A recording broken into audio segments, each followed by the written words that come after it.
Hello, good afternoon. Good afternoon to everybody. Welcome to Czar, Rei, and Steph. Thank you so much for joining us today on this We Speak, an intimate conversation from the We Rise community. And very happy to have you ladies here. And welcome. And I hope you're having a great week. I know that somehow we have arrived in March and, just going past Women's Day. So I thought, it's really time for us to get together and have some conversations. I think Ray's just dropped off. She'll join us back in a second. But while we wait for her to do that, maybe some quick introductions. I'm Priya Thachadi. I'm the co-founder and CEO of Villgro Philippines. And over the last few years, we've really focused our efforts on supporting women entrepreneurs as an incubator and an investor, and very proud to work with these incredible women here who are joining us today in various capacities. So ladies, let me, pass to you. Maybe Czar, you can kick us off. Okay. Just tell us a little bit about yourself, your business, and a question to you: what really motivates you to get out of bed and do this every day? Okay. So hello everyone. I'm Czar. I'm the co-founder and CEO of Magwai. We're a sustainable personal care startup. What we do is we pioneer marine-friendly personal care products like the Reef Safe sunscreen and shampoo bars, and we allow consumers to switch to alternatives that are both sustainable and effective. So to Priya's question, what motivates me to press on this journey? I think it's really my belief in this mission. I believe in helping build a more sustainable world, and I want to be part of it because I know that I can also do it. There. Super. We're going to dive a lot more into that. Thanks so much for that, Czar. I'll pass it on to Steph. Steph, tell us a little bit about you and what gets you out of bed every day. Yes, hi, my name is Steph Naval, founder and CEO of Empath, which is a social enterprise that envisions accessible mental health care and psychoeducation. So for me, what motivates me is really the passion I have, because I was a person who grew up with the difficulties of the mental health care system in the Philippines, and really just being able to do something about it for others, so the next generation of Filipinos or the next generation won't have to experience that difficulty, and also really just being able to empower people through mental health care.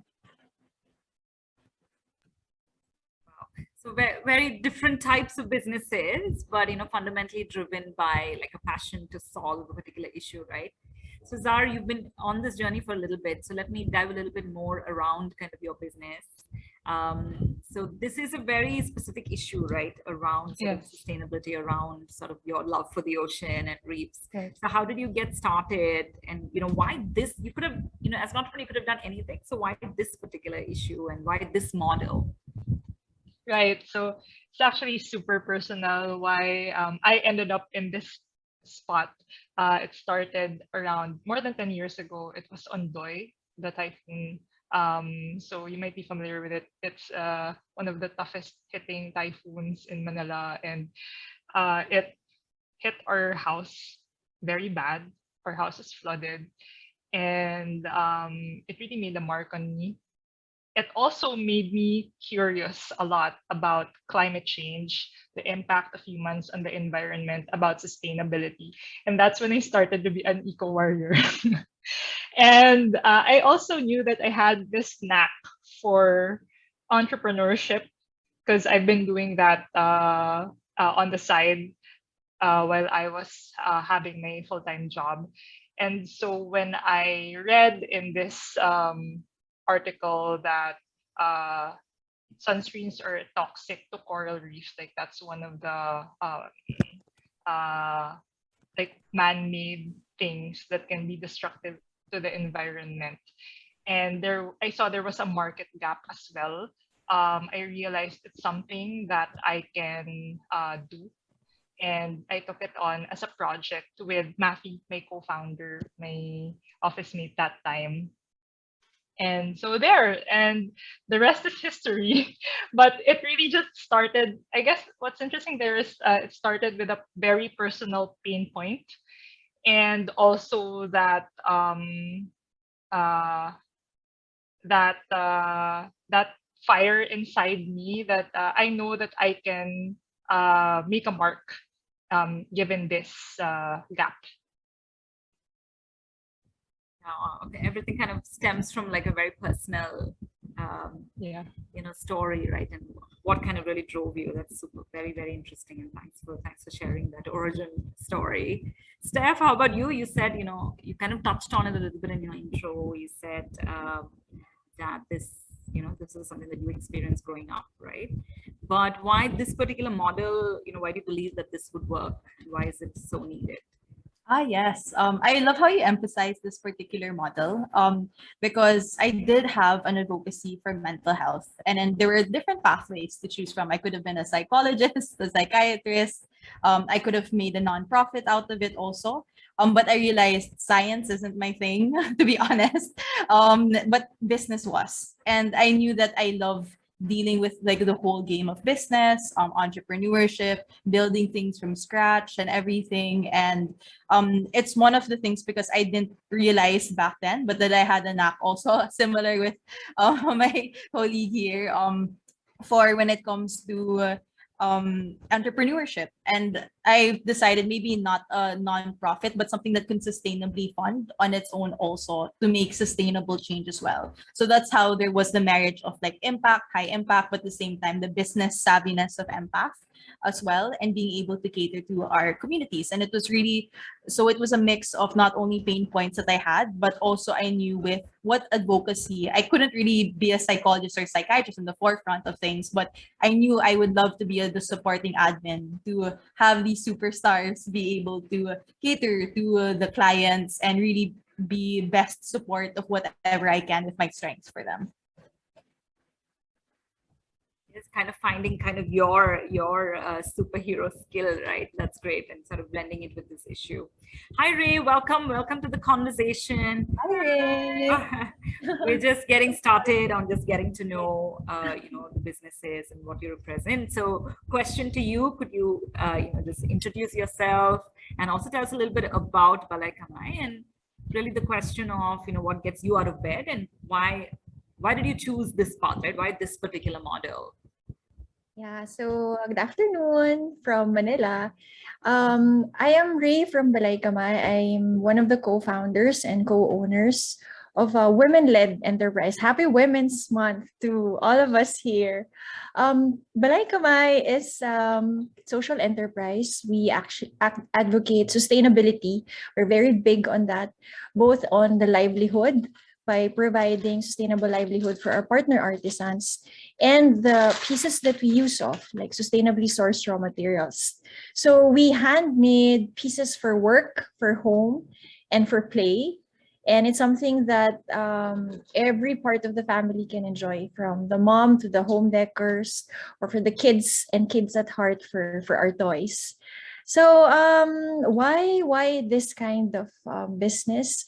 I would say it had always been a dream to give back to the society, and you cannot give what you don't have. And that is why when I was blessed to realize that, oh, I may have knowledge and skill on marketing and distribution, it was when I realized that I could give back through that. And who are the people who may need this kind of skill set and experience? And that's when I was able to see communities who have the craft, the skill, but may not have these areas of expertise. So this is my I would say purpose kind of business, because it helps you dream, live a dream that you've always wanted to always give back, and give back in a way that's sustainable or something for the long run. So there. Beautiful. And I think there's just so much commonality in what each of you shared. And I think for me as well, I think I've been sort of asking myself, I've always been very purpose driven, and I think I knew from a very young age, and hence, I didn't kind of pursue any path, but was trying to figure out, how best to sort of make a difference. And I started out as a journalist, then switched to public policy because I thought like that is the way, like, to create like large scale change. Got frustrated that it takes a long time, and then kind of moved into this entrepreneurship space. And I started two companies as well, one here in the Philippines, which is the context of which we are speaking, Villgro, and one in India called Unlock Impact, and really kind of brought, I kind of looked at myself and said, what is my sort of skill? And so, what is my inner superhero want to do? And it's really bringing people together to solve, solve big issues and connecting people, right? And I think that's the best way I can do that is, by creating spaces and platforms to connect, especially women entrepreneurs, to the kind of resources they need. So each of you can succeed on your own terms. But that's really difficult. And given the context of International Women's Day, and all of us and everybody in the world talking about break the bias, in a very, very difficult time, right? We've had 2 years of an ongoing pandemic that changes its face so often.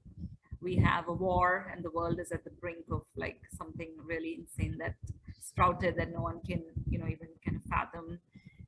While world still goes on in that.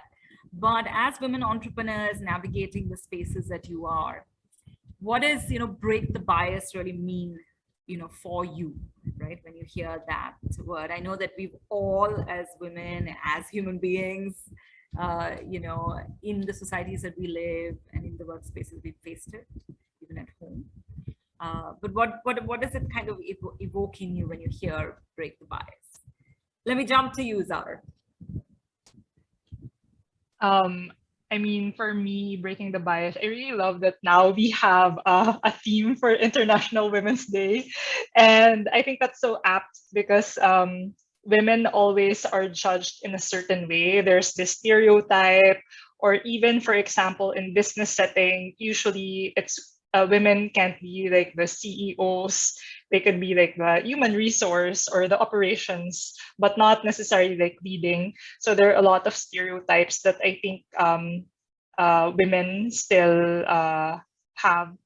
And I think for me, it's interesting because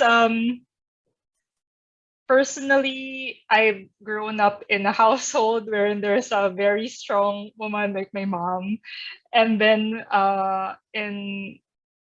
before entrepreneurship in corporate, I also had very strong women leaders. And so it's kind of not, I don't get that stereotype. Like for me, I'm not like a woman leader. I'm just a leader because that's how I was brought up and that's how I was exposed to. So, but I think there's still like bias that I experience that I'm not aware of. And it's probably shining light into that. And yeah, like breaking their bias because I don't have bias inside of me. So that's how I interpret it.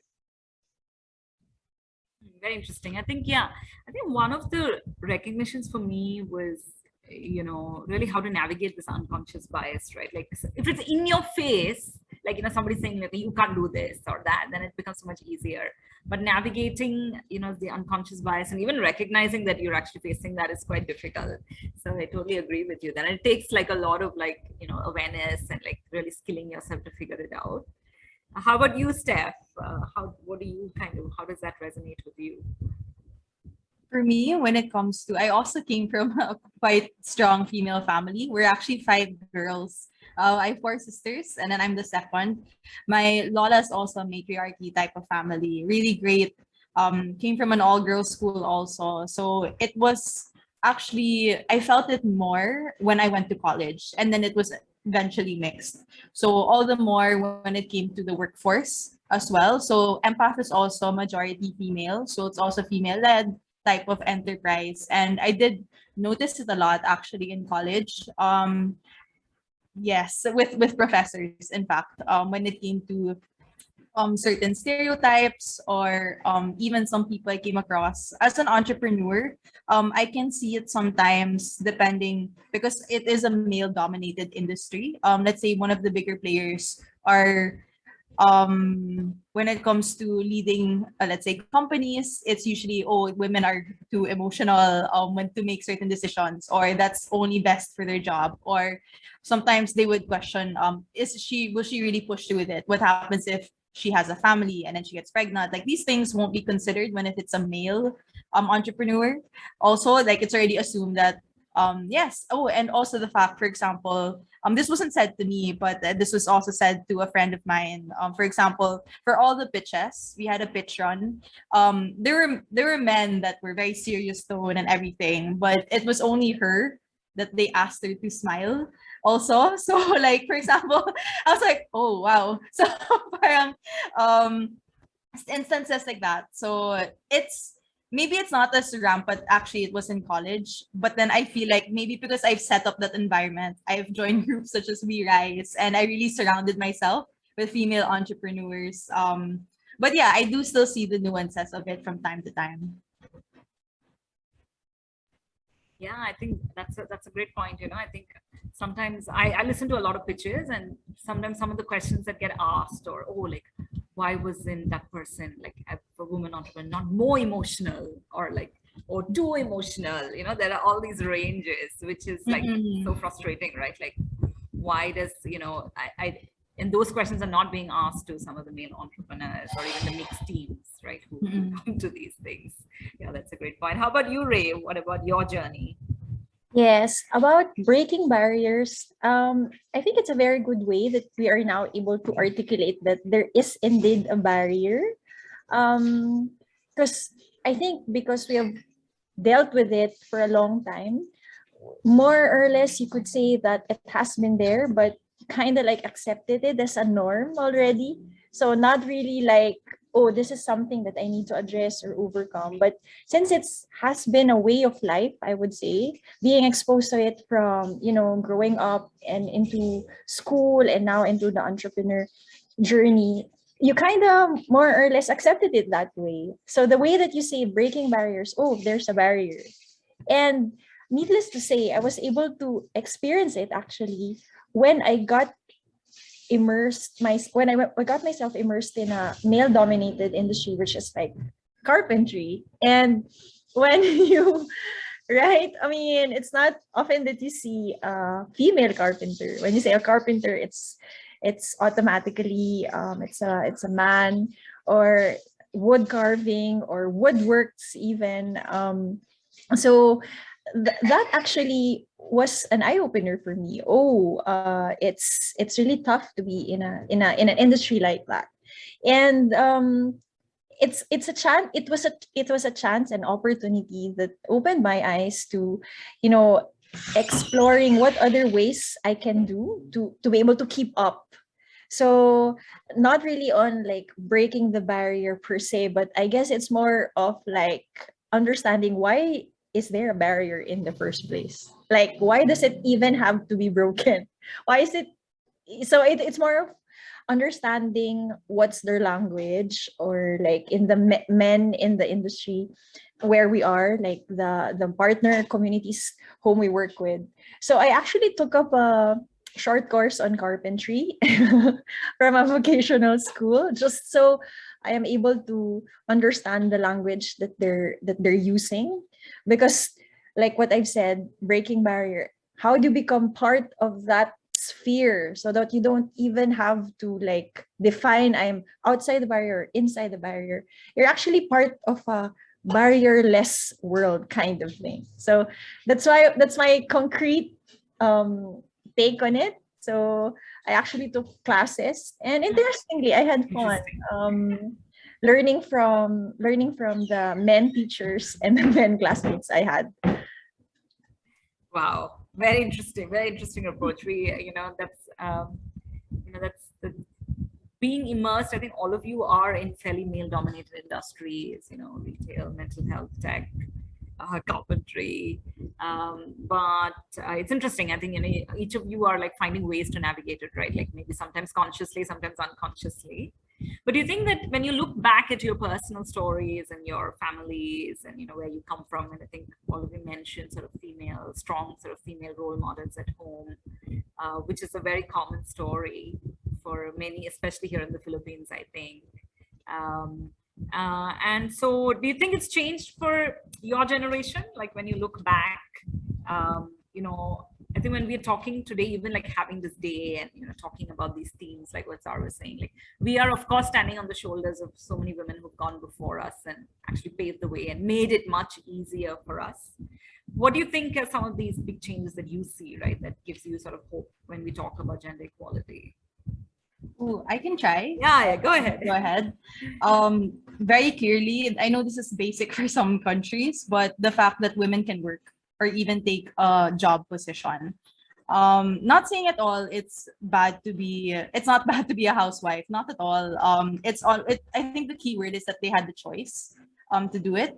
So like choice on what they want to be and the variety of professionals and the options that you can be. So like, for example, or even the consideration, because I saw the shift. I came from also quite a conservative family, but I did see the shift when it came to, because we were dominated by stronger females also. So with us, like, it's not just your role is not, I know this is basic for some people, but it's amazing how so far it's grown in terms of, let's say, the fact that women can work, the fact that they can actually have a higher salary than their partner, for example.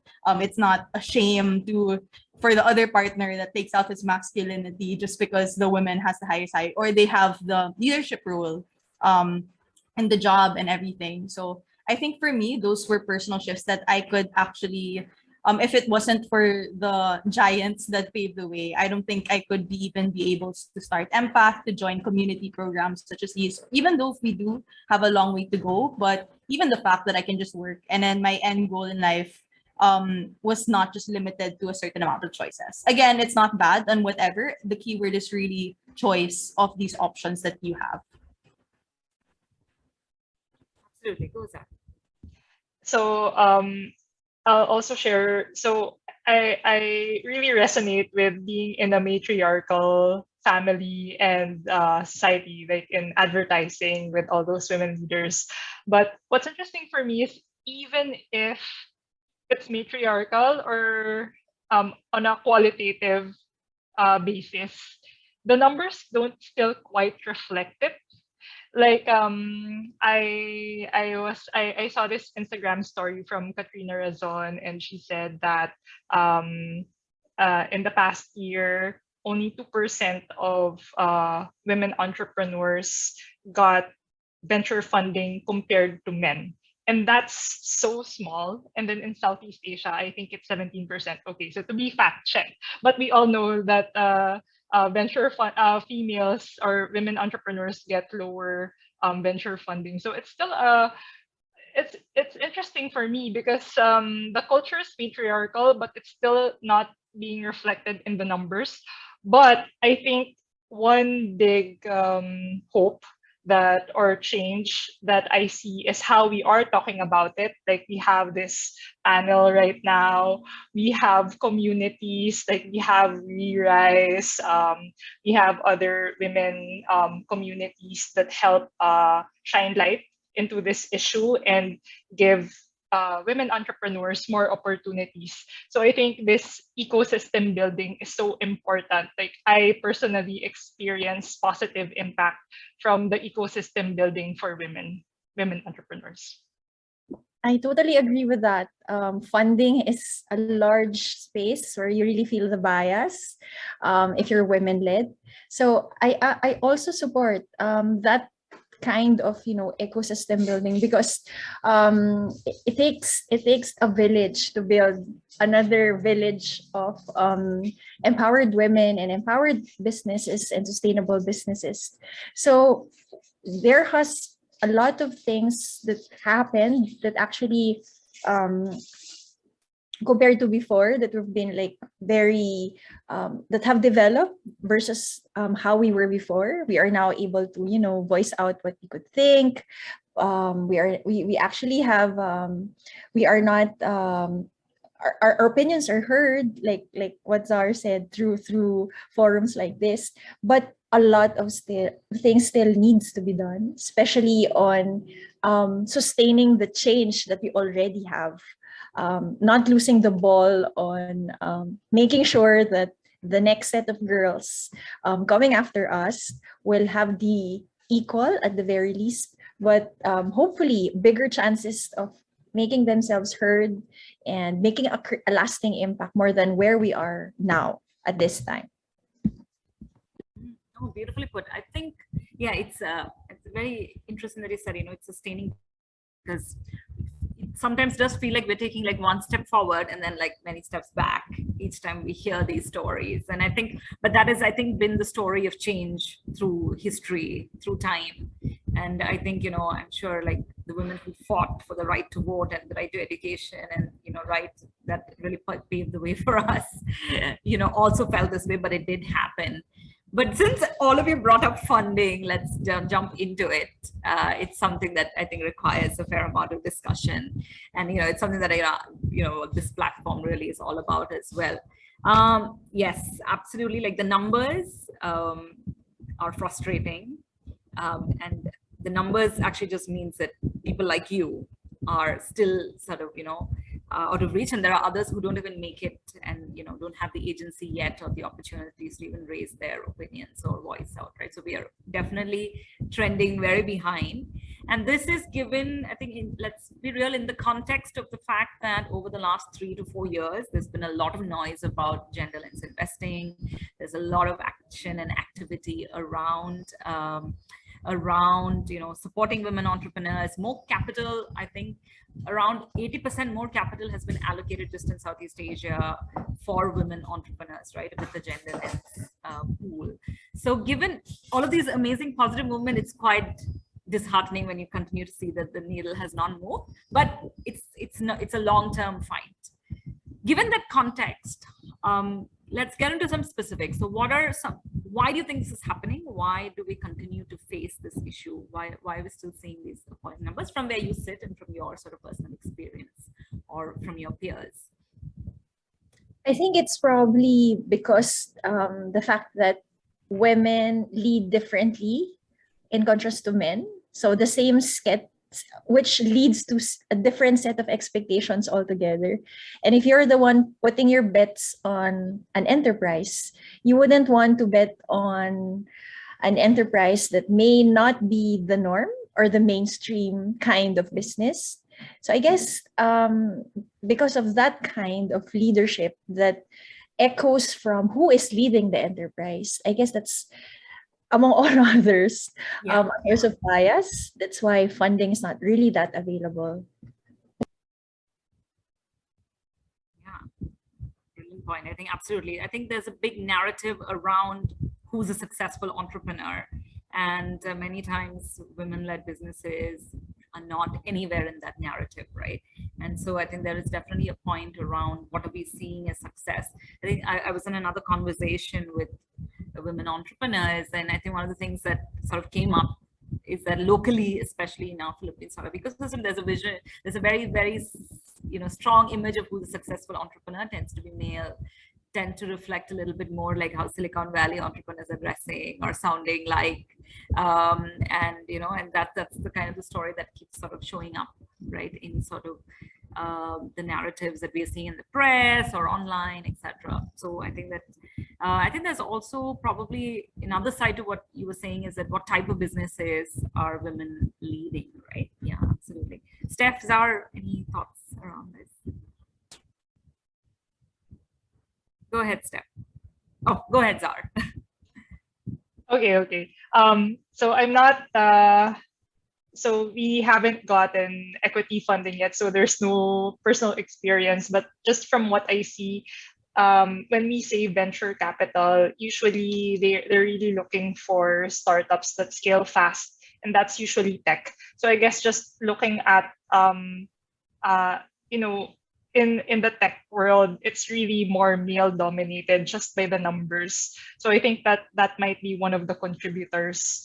So I really applaud efforts that help women get more into tech. Go Steph. Yeah, and that also actually might raise an issue of like, maybe we're also not telling the whole story, right? The data is also not telling the whole story of I think the challenge is that like 90% or 99% of the narrative is around venture funding and, you know, equity investments only. And the metric is really, again, sort of the tech investment bar, which like the Philippines is very young, and even the traction that we've seen over the last 18 months, which has been incredible thanks to fintech and e-commerce, is also primarily sort of male dominated. But maybe there's also kind of a piece around the data and what we really need to show. But the like women entrepreneurs is not like a homogeneous group, right?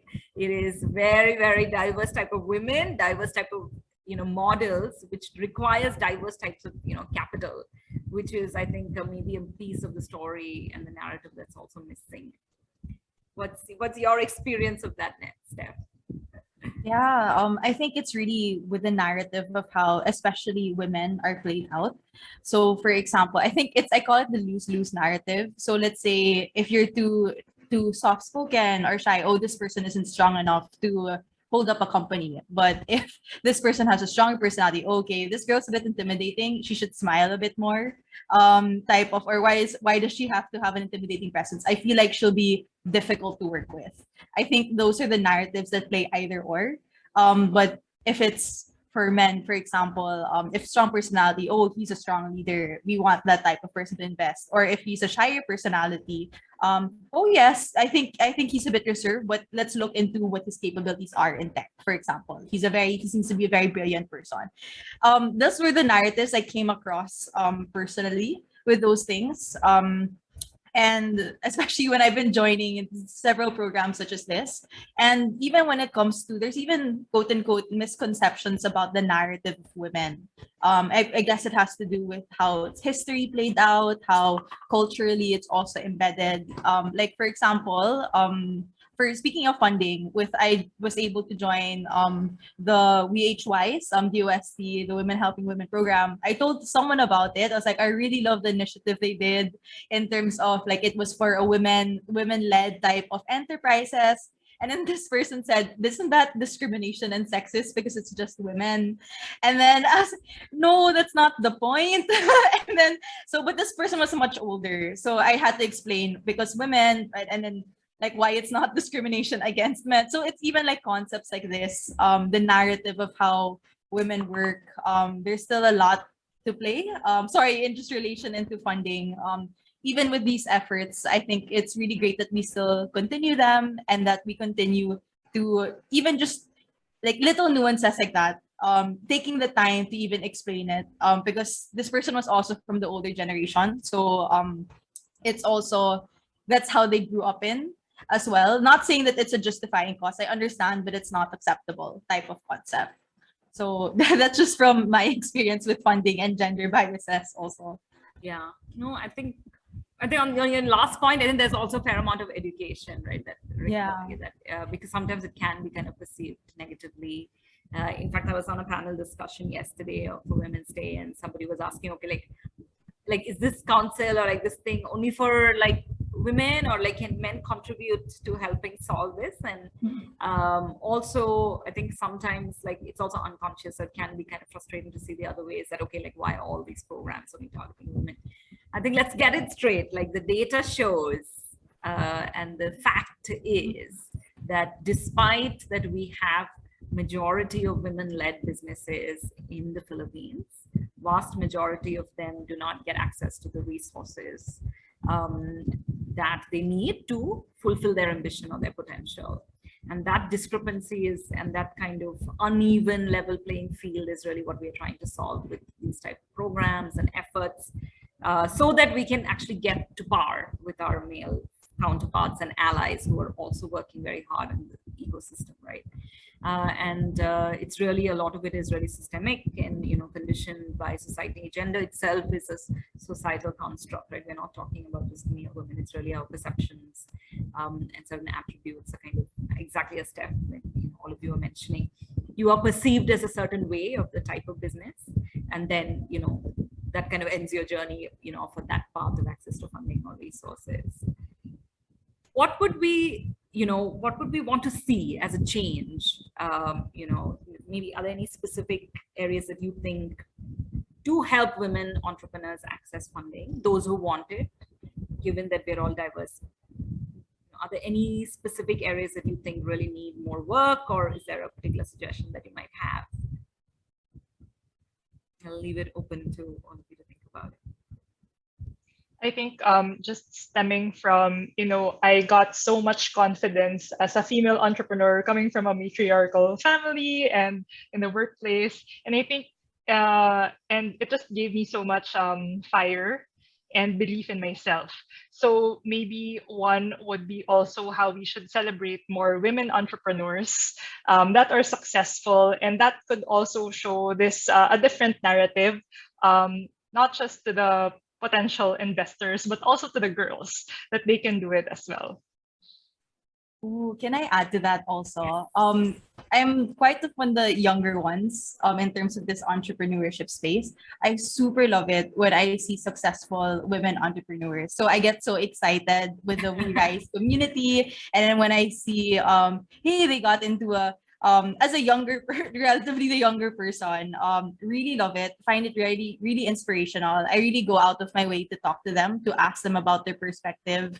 And it really just makes me really happy that, yeah, if this person can make it in a world where it wasn't as empowering yet at that time, then maybe I can also do it as well. So yes, completely agree with that idea. I think that's really great. Just celebrating them and really showing their journey, and maybe also tips and tricks of how they were able to navigate their way through things as well.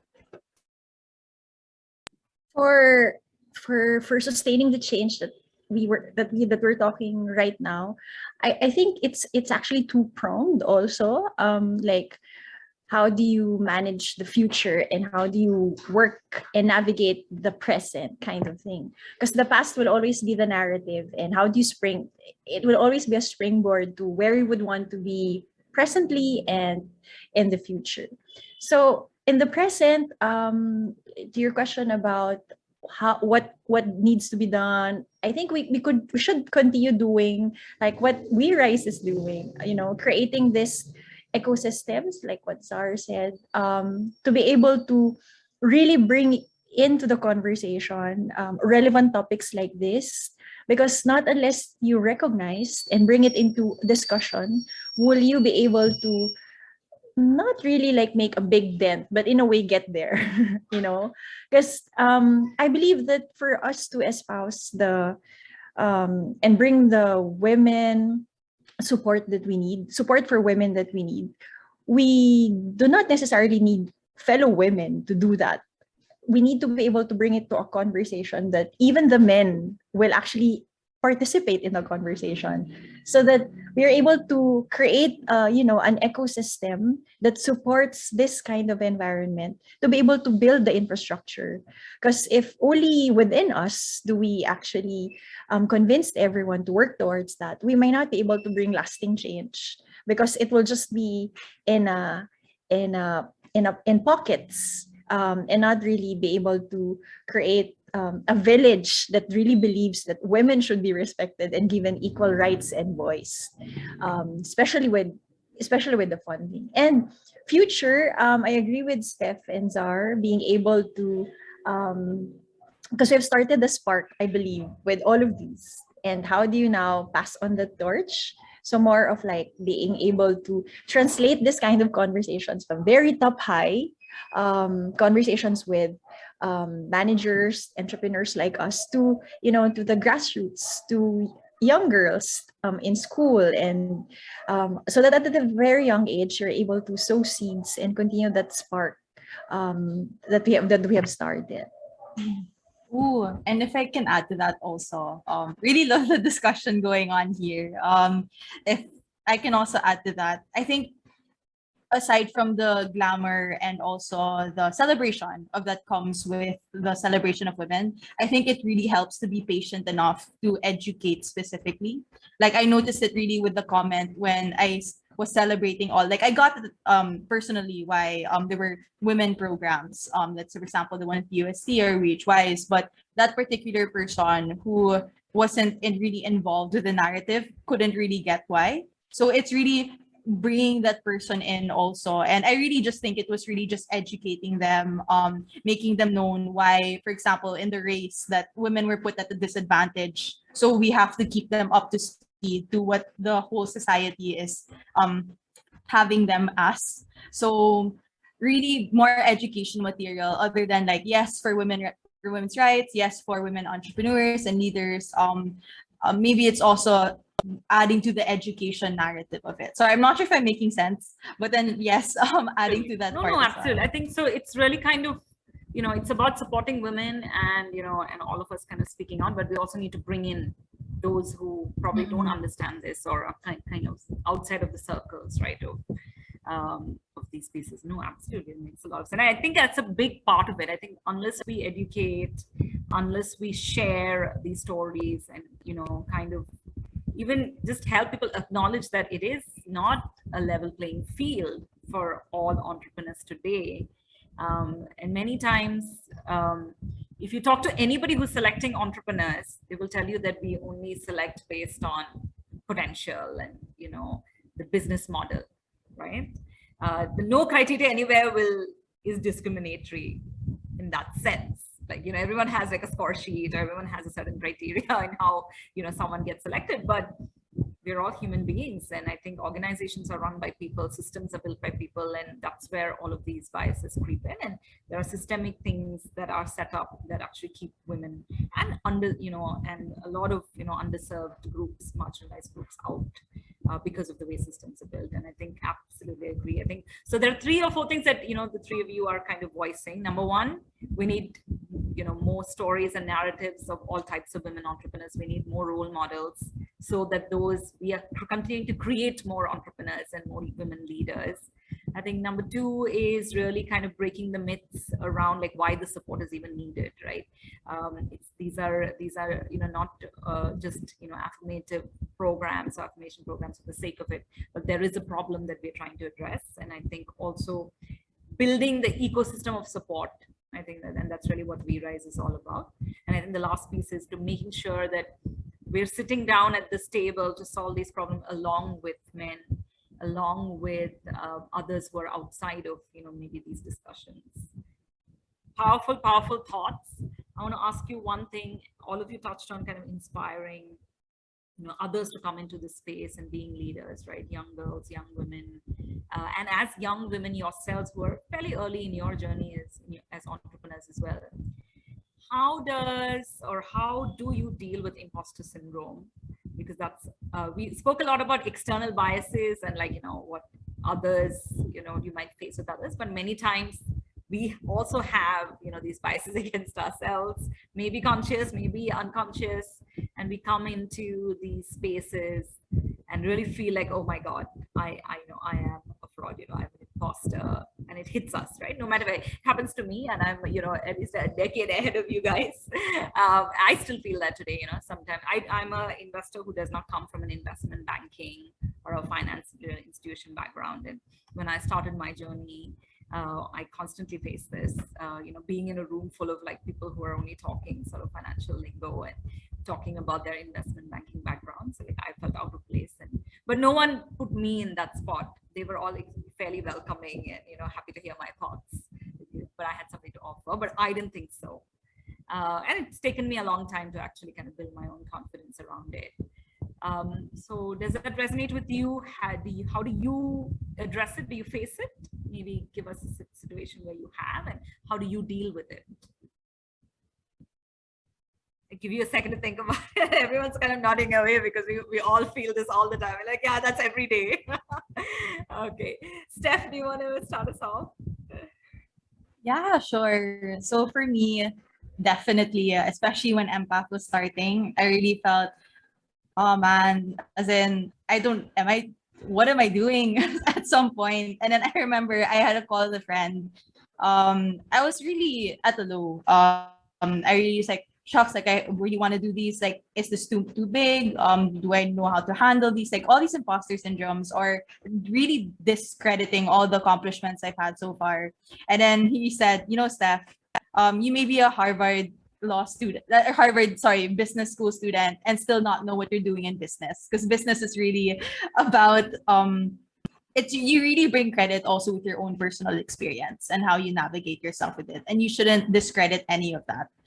It's also the relationship I have with mistakes, being critical about when I make mistakes also. So for example, is it more of the blaming mindset or like I'm a fraud mindset, or is it more of the hey, this is a great opportunity to learn and grow from also.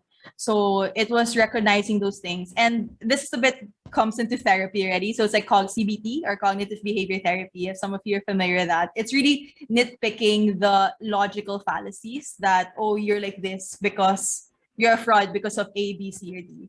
So at the end of the day, what was really helpful was really just criticizing my critical thoughts about it, having better relationship with when it comes to my mistakes also. And third, it's really being honestly just really not discrediting all the accomplishments you've gone so far. And he told me, trust me, Steph, I've met so many seasoned entrepreneurs. They don't know what they're doing also. Quote unquote. So like, so I know it was a joke kind of thing, but it was like, you know, if logically you thought it out, you did the best way you can, your gut feeling says also go through this, then you go through it. If it does well, that's great. If it doesn't, you learn from it and you keep going on. So that was really helpful. I was really at a low moment, and I really needed to hear that other people didn't know what they're doing. Just kidding. But then but it's really comforting that it's a common phenomenon that a lot of people feel, and it's just to be still grounded to what you've done so far and what's ahead of you. It super resonates with me. I think we all experience that. I actually love that now we have a name for it, because back when I was in advertising, I was in strategy. So I was a senior consultant. And then my clients would be consulting with me when actually I don't feel confident about it. Like, oh, so that's a term for it, imposter syndrome. Um, and more so now that I'm an entrepreneur, and there's so much thing. We're doing this for the first time. Like now that we're done with the building stage, now we're in the scaling up stage, which is another new thing that we need to understand. And I actually love Steph's advice on having that relationship with the mistakes that I've had. And also, I think I try to catch myself when I feel this. I say to myself, this is imposter syndrome.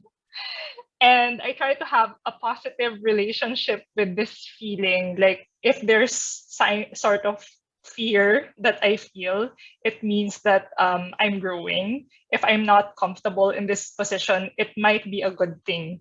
So I try to like positivize this energy. So yeah. Oh, I love that. Okay, Ray, how about you? How do you address it? I blurt it out. I tell myself to I avoid keeping it to myself, because most of the time when I start talking to myself, it's like what Steph said, like criticizing my critical decisions and choices. So it's really when I feel like it's all here already and trying to challenge you and break you. I share, I open up. So it's for me very critical that I have a strong support system, and I'm blessed that during the pandemic I'm with family and friends, so who are very generous enough to listen to everything I share.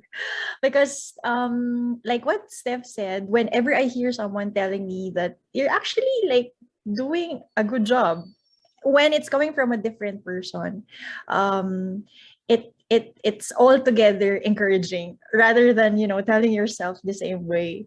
And the other thing is what I share, and I also sleep. 2S, because I realized then when you're overwhelmed with fatigue, that's when you kind of also lose all the sense that you have in yourself. Like, oh, probably I just need some sleep so that tomorrow I can try again. And tomorrow is a new day to start again. And when you still can't find out, especially during the pandemic, I realized that after sleeping and then getting up the next day and still don't know what to do, you try to get some more rest because probably you're just in need of more rest with all the fatigue that you need to unload. Thereby, because the body can also feel if it needs a day off already or a week off already from all the load. Because imposter syndrome is syndrome, so it's kind of like a sickness of the body. Like you might be lacking something that the body needs, and to be able to feel well so that others can feel well working with you, it has to start with self, which is mind, body, and tummy. So well, I do eat as well as much and compensate, but sleep is I think a superpower that entrepreneurs are in need of, especially these days. Oh my God, like refresh, reset. Love it, love it. Yeah, I think that's really, I think, very, very different pieces and perspectives of how you address it. I think very, very, very beautiful. And I hope those who are listening will really find it helpful. I think for me, it really has been, and I think it happens, right? I think no matter what age, you're going to continue to feel this or what experience, because there's always new challenges that you're addressing and new situations that you put in. For me, it's also a combination of speaking out and actually sharing it and just checking, like, can I do this? And yes, I can. Of course, I can do this. But also, I think a couple of things that I do is obviously self-study, kind of actually, if I don't know something, questioning, like, why am I feeling this way? Is it because actually I'm unprepared? Or do I actually know this and I'm just intimidated by somebody else's experience? Then, you have to let that go. You have to kind of come back to that self-belief. But yeah, if I discover that I don't know, then, it's a little bit of self-study, but also learning from others, right? I love watching and kind of learning how other people are presenting, and I do this constantly when, listening to entrepreneurs, because you're so fearless, how you're presenting, how you're sharing your thoughts, or how they're addressing a specific problem. So I think there's so much opportunity for us to now learn from others, whether we're watching, videos or courses. And that's another way that you can address. But I think ultimately it's self-reflection of why are you feeling this way? Is it because there's genuinely something you don't know, or is it just that, sometimes you just get those butterflies and anxiety that, oh my God, like this is too important, or I'm just intimidated by someone else's experience. They have no idea that you're feeling that way, right? This is us, so we have to address it. Beautiful thoughts, ladies. I think, very, very important. Let me ask you this: if there is a young woman or a young entrepreneur, or just anybody listening who is facing some biases, maybe it's conscious, in your face, or something that they're trying to navigate, which is unconscious, they're not able to kind of express it to the person that they're experiencing. This could be in their home, could be in their workplace, could be out there, like in society. What would be your sort of one tip or one advice of how they can break the bias that they're facing? I know there's no one answer, but something, something that's worked for you. And what would that be?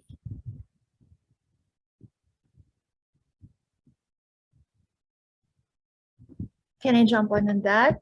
Go for it. I think one practical that also worked for me, I kept mentioning about support system. So if you are experiencing this kind of bias, seek help from people who believe in you, who are with you to support you. Because when you don't feel alone, that's the time that you're able to think of other ways to overcome the bias, or also be able to overcome the barrier. But when you're alone, it feels like resources are not available. You don't have a voice, you don't have a chance to speak up. So it's really finding that support system, because it's also a shared belief that will empower you to equip yourself and enable yourself to move forward and overcome that barrier. So it's probably easier said than done, but finding a teammate, or finding a friend, or finding a member of the family who supports you, so that that voice can be bigger, that voice can be stronger and a lot clearer for it to be actionable. Especially when you're alone, when that voice is a little bit not much of, you can't really hear it. So support system, I think, is a practical way. And I believe with everything that's happening now, there always be someone who can and who will be rooting for you. So thank you to We Rise.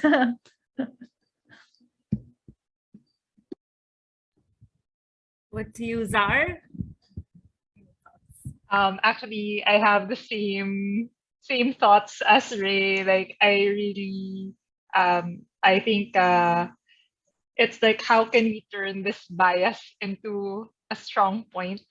And right now, there are a lot of ecosystems, there are a lot of support systems that are here for us. And I think what's great also about women is it's so natural for us in finding those support systems. It's just like so natural. Like, I feel down, I talk to my best friend, or like even creating communities like in the We Rise Telegram group. I really love it. And it's everyone so supportive. So I think it's so natural for us as well. So yeah, I think I agree with Ray. It's about finding the support systems that believe in us and can make us thrive.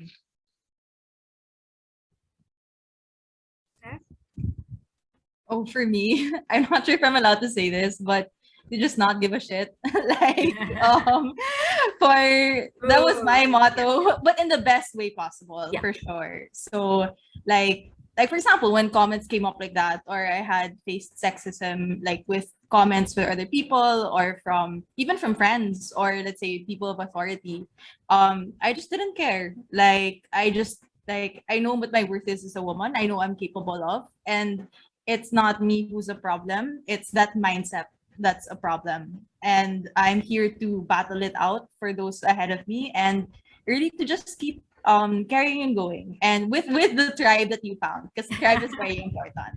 Sorry, mine's very short but sweet. But No, that's no, really what kept absolutely. me Find going, your to be tribe. honest. Don't give a shit.